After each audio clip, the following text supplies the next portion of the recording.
Hello students, welcome to the chemistry zone. આપણે દ્રાવણો chapter ભણી રહ્યા હતા અને દ્રાવણો ચેપ્ટરમાં આપણે હમણાં સુધી શું ભણ્યા હતા યાદ છે ને તમને લોકોને? તો દ્રાવણો ચેપ્ટરમાં આપણે રાઉલ્ટનો નિયમ શીખ્યા હતા અને રાઉલ્ટના આપણે બે નિયમો શીખ્યા છે.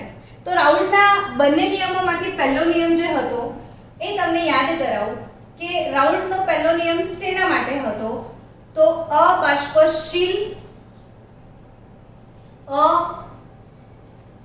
બાષ્પશીલ દ્રવ્યને બાષ્પશીલ દ્રાવકમાં ઓગાળીને મંદ અને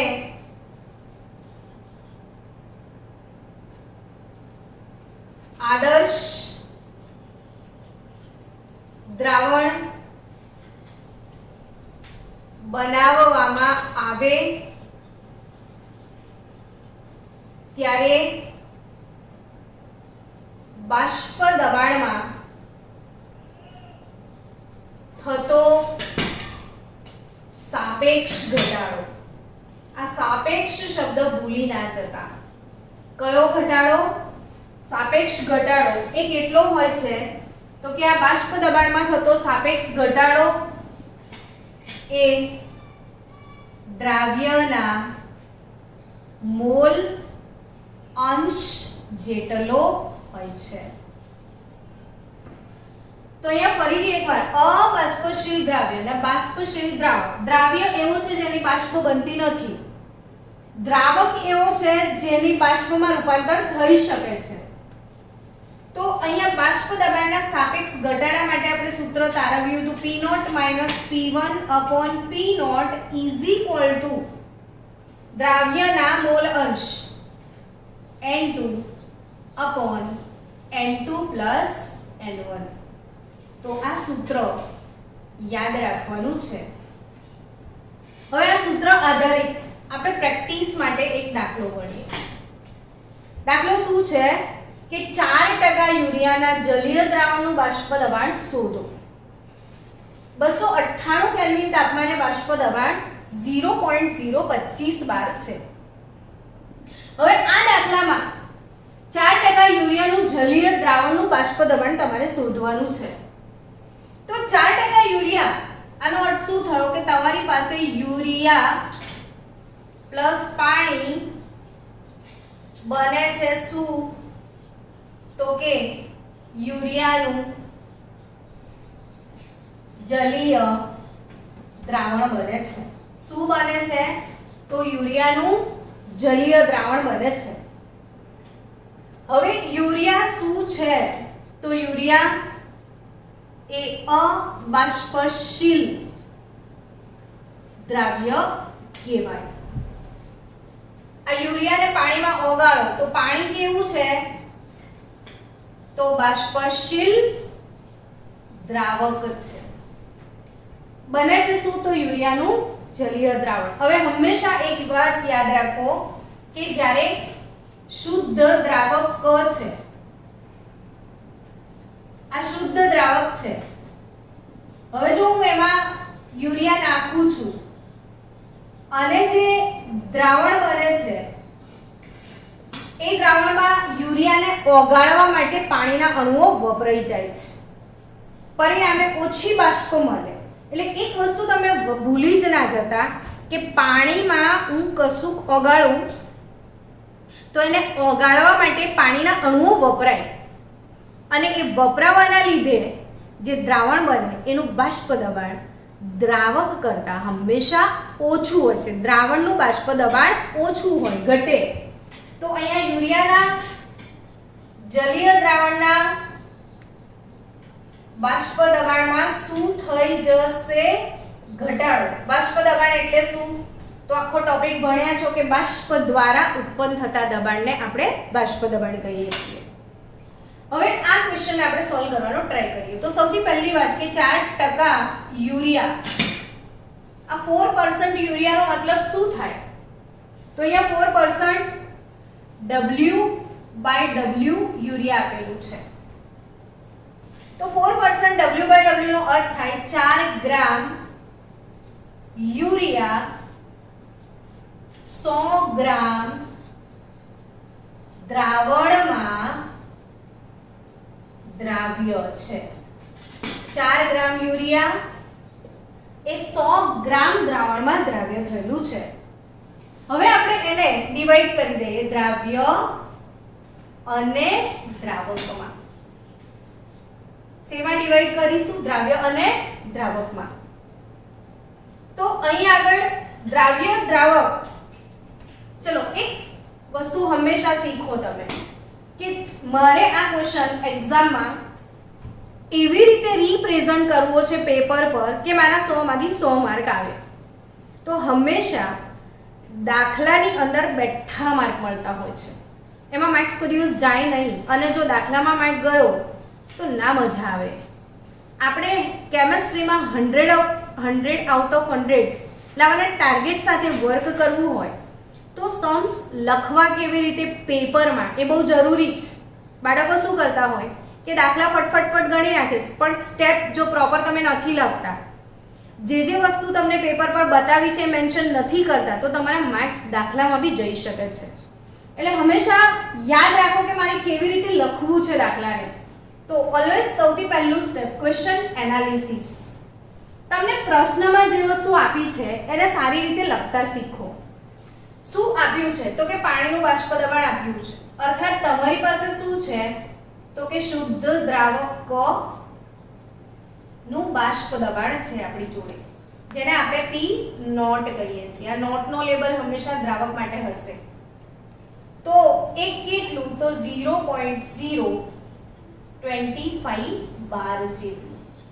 હવે દ્રાવણ બની ગયું, બાષ્પ દબાણમાં ઘટાડો થઈ ચૂક્યો હશે, તો દ્રાવણ નું બાષ્પ દબાણ P1 એ કેટલું? તો એ શોધવાનું છે. તમે એક્ઝામમાં બાષ્પ દબાણ શબ્દ આખો લખજો. મારી પાસે અહીંયા બોર્ડ પર સ્પેસ ઓછી છે એટલે હું એને શોર્ટમાં લખું છું. હવે શું શોધવાનું છે? તો કે P0 P1 P0 ફોર્મ્યુલા વાપરવા માટે જોઈશે શું? તો મોલ જોઈશે. એક આદત પાડજો, હંમેશા પહેલા દ્રાવક ક લખજો અને પછી દ્રાવ્ય લખજો. તો દ્રાવકને હંમેશા 1 થી આપણે સિમ્બોલાઇઝ કરીશું. હવે અહીંયા શું? તો કે દ્રાવક ક નું વજન W1, દ્રાવકનું વજન W1 એ કેટલું છે? તો કે W1 એટલે 100 ગ્રામ દ્રાવણ ને 4 ગ્રામ દ્રાવક, તો 96 ગ્રામ અહીંયા તમને દ્રાવક મળશે. દ્રાવકનો આણ્વીય દળ જેને M1 કહીશું તો એ 18 ગ્રામ પ્રતિ મોલ છે. પાણીનું આણ્વીય દળ કેટલું હોય છે? 18 ગ્રામ પ્રતિ મોલ. તો અહીંયા દ્રાવકનું વજન W1 96 ગ્રામ, દ્રાવકનું આણ્વીય દળ M1 18 ગ્રામ પ્રતિ મોલ. તો આપણને એના મોલ મળી જશે N1 W1/M1. અહીંયા એક્ઝામમાં તમારે લખવાનું છે મોલ પછી બ્રેકેટમાં N1. તો 96 ભાગ્યા 18 શું જવાબ આવશે એનો? કરો કેલ્ક્યુલેટર પર. તો 5.33 મોલ તમને પાણીના મળી જશે. હવે આપણે આગળ વધીએ દ્રાવ્ય. સેમ વે દ્રાવ્યનું વજન કેટલું છે તમારી પાસે? તો 4 ગ્રામ. દ્રાવ્ય તરીકે શું છે? તો યુરિયા. યુરિયાનું સૂત્ર શું થશે? NH2CONH2. યુરિયાનું સૂત્ર શું થશે? NH2CONH2. તો એનો આણ્વીય દળ કઈ રીતે શોધશો તમે? તો યુરિયાનું આણ્વીય દળ આપણે અહીંયા જ બધી વસ્તુઓ ઇનપુટ કરી દઈશું તો આપણો દાખલો ગણાઈ જશે. તો આપણે અહીંયા યુરિયાનું દળ શોધી કાઢીએ કે ભાઈ NH2CONH2. જે બાળકોને આણ્વીય દળ શોધતા ના આવડે એમના માટે છે. તો 2 નાઇટ્રોજનનો પરમાણુય દળ 14 છે, 4 હાઇડ્રોજન પરમાણુય દળ 1 કાર્બન પરમાણુય દળ 12 અને 1 ઓક્સિજન પરમાણુય દળ 16. તો 60 ગ્રામ પ્રતિ મોલ આપણી પાસે યુરિયાનો આણ્વીય દળ આવે છે. તો દ્રાવ્યનું આણ્વીય દળ, આ વજન W2, આણ્વીય દળ M2, આ કેટલું છે તમારી પાસે આનું આણ્વીય દળ? તો 60 ગ્રામ પ્રતિ મોલ છે. તો આપણી પાસે દ્રાવ્યના મોલ આવી જશે અને દ્રાવ્યના મોલ N2 કેટલા આવી જશે? તો 4/60 W2/M2, તો એની વેલ્યુ તમને આવશે 0.066. હવે આ તમારી પાસે N1 અને N2 આવી ગયા. ચલો આ બધાની કિંમતો આમાં મૂકી દઈએ. તો P0 P1/P0 ની વાત કરીએ તો P0 તમારી પાસે 0.025 બાર છે. P1 આપણે શોધવાનું છે. અગેન 0.025 બાર છે. તો N2 ની વેલ્યુ કેટલી છે? તો 0.6667, એક ડિજિટ છે હજી અહીંયા.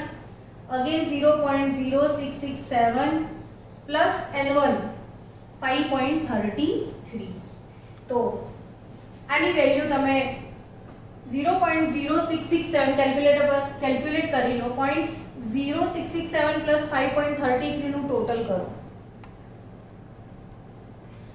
તો 0.0667 અપોન આ બંનેનું જે ટોટલ છે એ 5.396 થશે. 5.396. હવે આ 5.396 ઇન્ટુ 0.025 બારને અહીંયા લઈ આવો તો તમને શું મળશે? 0.025 માઈનસ P1 જે અપોન કેટેગરીમાં છે અહીંયા આવશે. તો આનું આન્સર ટોટલ તમારી પાસે હશે 0.00309. આટલાની વેલ્યુ તમને મળશે. હવે આપણે P0 P1 ને અહીંયા રાખીએ. 0.025 માઈનસ P1 ગણીએ તો P1 આ બાજુ લાવવું પડે, માઈનસ છે તો પ્લસ થઈ જશે. આ વેલ્યુ ને પેલી બાજુ લઈ જાઓ તો 0.025 માઈનસ 0.00309. તો તમારી પાસે એનો આન્સર કેલ્ક્યુલેટ કરો તમે લોકો પણ જાતે. તો 0.02461 એ તમારા પાસે શુદ્ધ દ્રાવણોનું બાષ્પ દબાણ આટલા બાર મળશે. જો તમે અહીંયા બી સમજી શકો છો કે પાણીનું 0.025 હતું અને દ્રાવણનું 0.024 છે, એટલે દ્રાવકમાંથી જ્યારે દ્રાવણ બને ત્યારે બાષ્પ દબાણમાં શું થતું હોય છે? ઘટાડો થતો હોય છે. તો આ છે બાષ્પ દબાણનો ઘટાડો.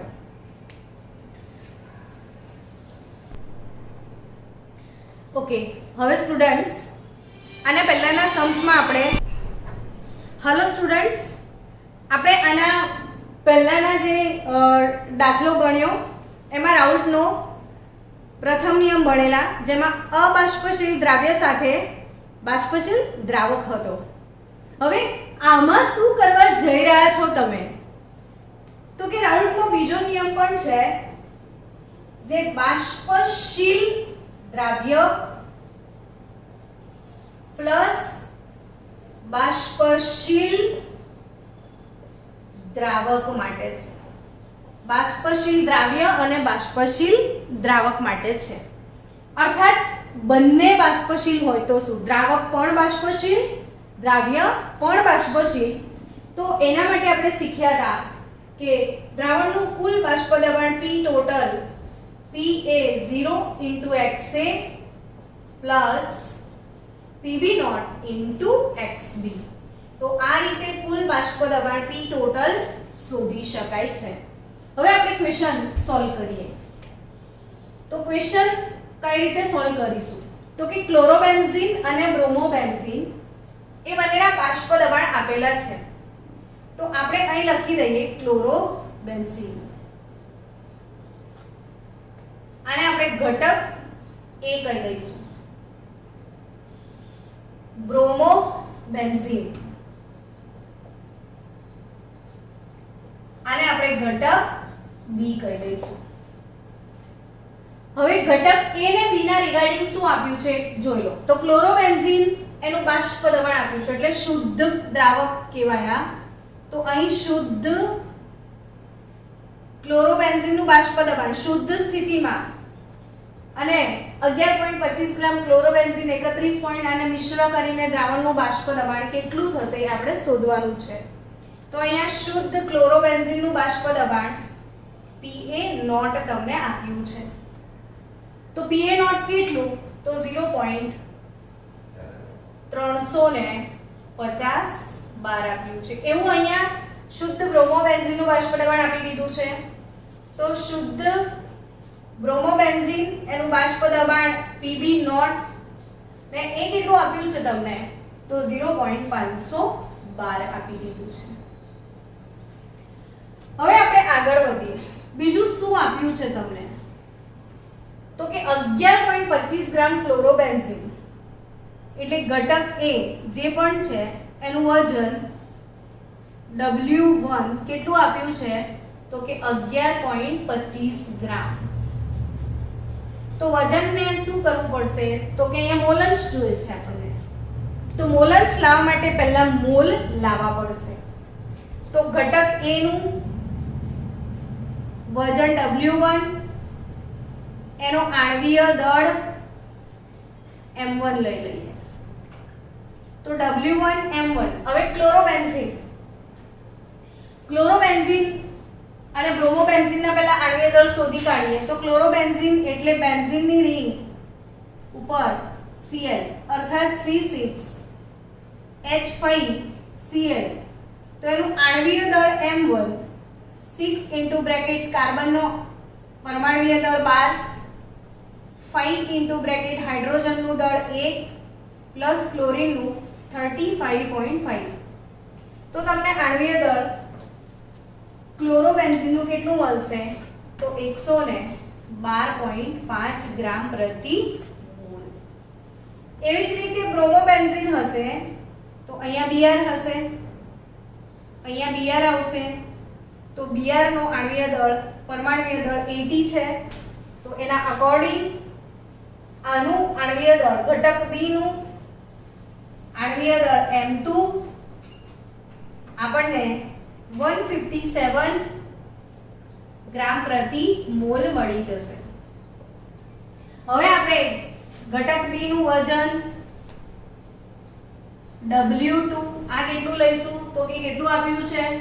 31.4 ગ્રામ આપ્યું છે તમને.